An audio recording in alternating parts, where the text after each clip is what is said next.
ఆత్మగా ఉన్నటువంటి సింగరేణి పైన కొన్ని కట్టుకథలు, కొన్ని రాతలు, కొన్ని లేఖలు, కొన్ని రివ్యూస్, అంతిమంగా ఈ సింగరేణిలో పనిచేస్తున్నటువంటి దాదాపు 42,000 మంది పర్మనెంట్ ఉద్యోగస్తుల్ని, ఇంకో 30,000 మందికి సంబంధించినటువంటి అవుట్సోర్సింగ్తో పనిచేస్తున్నటువంటి ఉద్యోగస్తులు మానసిక స్థైర్యాన్ని, మొరల్ని దెబ్బతీసేటట్టుగా దీనిపైన రకరకాల ప్రచారాలు, అపవాదులు ప్రచారం చేస్తూ ఉన్నారు. దీంట్లో ప్రధానంగా పెట్టుబడులు, కట్టుకథల విషపు రాతల రాధాకృష్ణ గారు లేపినటువంటి తెరతో ఈ కథనాలన్నీ మొదలైనవి. నేను మళ్ళొకసారి చెప్తా ఉన్నాను. పెట్టుబడులు, కట్టుకథలు, విషపు రాతల రాధాకృష్ణ గారి తొలి పలుకులనే పేరుతో మొదలైనటువంటి కథనాలన్నీ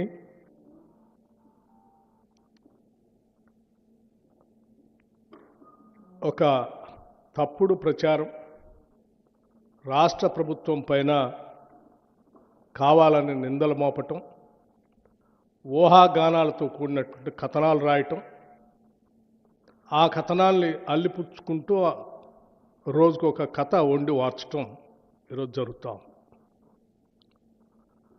నిజంగా నాకు ఈ రాష్ట్ర ఉప ముఖ్యమంత్రిగా ఈ ప్రజల యొక్క సంక్షేమాన్ని, పాలనని, ముఖ్యంగా సింగరేణి సంబంధించిన ఆస్తుల్ని కాపాడాల్సినటువంటి వ్యక్తిగా వీటన్నిటిని చూస్తూ ఉంటే ఏ రాబందులు, ఏ గద్దలు, ఏ దోపిడీదారుల ప్రయోజనాల కోసమో ఈ కథనాలన్నీ వస్తున్నట్టుగా కనిపిస్తూ ఉన్నాయి. చిన్నప్పుడు నేను ఎక్కడో వినేవాడిని, ఏ నినాదం వెనక ఎవరి ప్రయోజనాలు దాగున్నాయో అని. ఏ నినాదం వెనక ఎవరి ప్రయోజనాలు దాగున్నాయో అని. ఈ తొలి పలుకుల రాతల వెనక ఎవరి ప్రయోజనాలు దాగున్నాయో నాకు తెలియదు, కానీ ఇటువంటి రాతలతో తెలంగాణ సంబంధించినటువంటి అతిపెద్ద ప్రభుత్వ రంగ సంస్థ పైన నిందలు మోపే క్రమంలో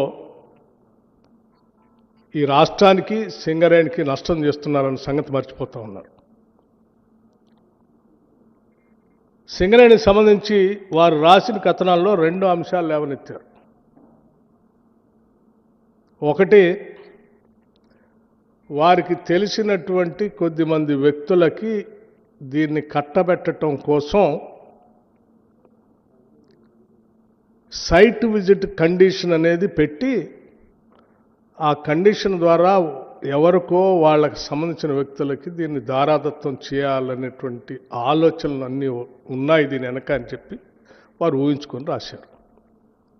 రాయటమే కాదు, ఈ సైట్ కండిషన్, విజిట్ కండిషన్ అనేది కేవలం ఈ సింగరేణిలో ఇప్పుడే పెట్టారు. ఈ రాష్ట్రంలో, ఈ దేశంలో ఎక్కడా లేదు. కేవలం వారు అనుకున్నటువంటి వారి వ్యక్తులకు ఇవ్వటం కోసమే ఈ కండిషన్ పెట్టి ఈ కార్యక్రమం అంతా సింగరేణిని దూసిపెట్టడం కోసం ప్రయత్నం చేస్తున్నారని ఒక దాని చుట్టే తిప్పారు. వారు రాయటమే ఆలస్యం. ఇంకో ఆయన లేఖ రాసిండు, ఇంకో ఆయన లేఖ రాయటమే ఆలస్యం, ఇంకో ఆయన ఆడ నుంచి వచ్చేసి. అసలు ఏంటి మీ ముగ్గురు సంబంధం? రైట్, సరే, రాధాకృష్ణ గారు సైట్ విజిట్ కండిషన్ అనేది సింగరేణిలో మొట్టమొదటిసారి బట్టి విక్రమార్క ఉప ముఖ్యమంత్రి అయిన తర్వాతనే ఆయనకు కావలసినటువంటి వాళ్ళకి అందించడం కోసం, పెట్టడం కోసం ఇది పెట్టాడు అని సరే నువ్వు ఊహించిందంతా రాసుకున్నావు, పర్వాలేదు. నేను ఎమ్మటే ఖండించాను.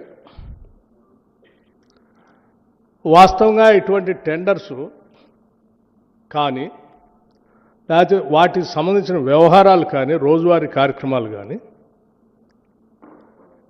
ఏ ఒక్క నిర్ణయం పైన కానీ సంబంధిత మంత్రి దగ్గర రావు. అసలు ఒక ఫైలు రాదు, లేకపోతే నా దగ్గరకు వచ్చి నా నిర్ణయం కోసం కూడా రాదు.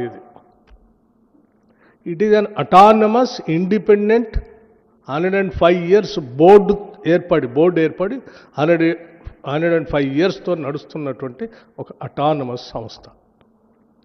105 years నుంచి దాదాపు కొన్ని వేల మందికి ఉద్యోగ అవకాశాలు కల్పిస్తూ ఇటు రాష్ట్రానికి కేంద్రానికి కూడా ఆస్తులను అందించడమే కాకుండా చాలా ట్రాన్స్పరెంట్గా వాళ్ళకు ఒక ప్రొసీజర్ ఉంది. ఆ ప్రొసీజర్ ప్రకారం పోతా ఉన్నాం.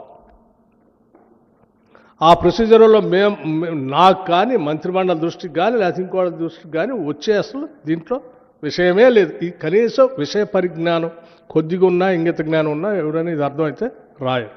బట్ అయినా స్టిల్ ఆ తర్వాత ఇందులో రాగానే అది చదవగానే నేను అనుకున్నా, ఏంది ఇంత పెద్ద కథనం, ఒక పేపర్ మొత్తం రాసింది, ఇంకో లోతుల్లో కూడా ఇంకోటి రాసింది, రకరకాల ఎటో తిప్పి రాసింది. సరే, ముందు ఆ ప్రొసీజర్ ప్రకారం వాళ్ళు చేసుకున్నప్పటికీ ఇది 4 కోట్ల మంది ప్రజలకు సంబంధించిన ఆస్తి. మీరు ట్రాన్స్పరెంట్గా చేస్తున్నట్టు కాదు, you have to be seen also. So first you stop the tenders, cancel it, let me examine it, and then I will come back again. ఈ రాష్ట్ర ప్రజలకు వాస్తవాలు తెలియాలి, మళ్ళీ వచ్చి నేను మాట్లాడతానని చెప్పి ఆ రోజు చెప్పి వెళ్ళాను.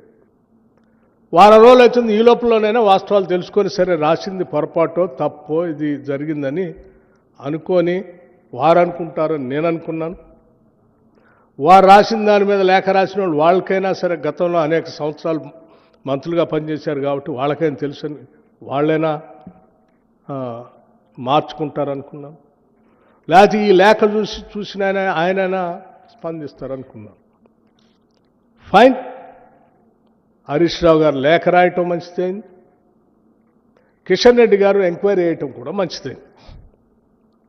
నేనొక్కడనే వాస్తవాలు చెప్తే సరే, ఏదో నేను రాధాకృష్ణ గారు మీద కోపంతో ఆయన రాశాడు కాబట్టి ఆయన మీద కోపంతో నేను చెప్తున్నాడు అనుకుంటారేమో. పోనీ వారు లేఖ రాశారు, వారు ఎగ్జామిన్ చేస్తున్నారు, ఆ చేసే తంతు జరగాల్సిందే అని చెప్పి ఐ వెల్కమ్. కిషన్ రెడ్డి గారిని నేను ఇప్పటికి కూడా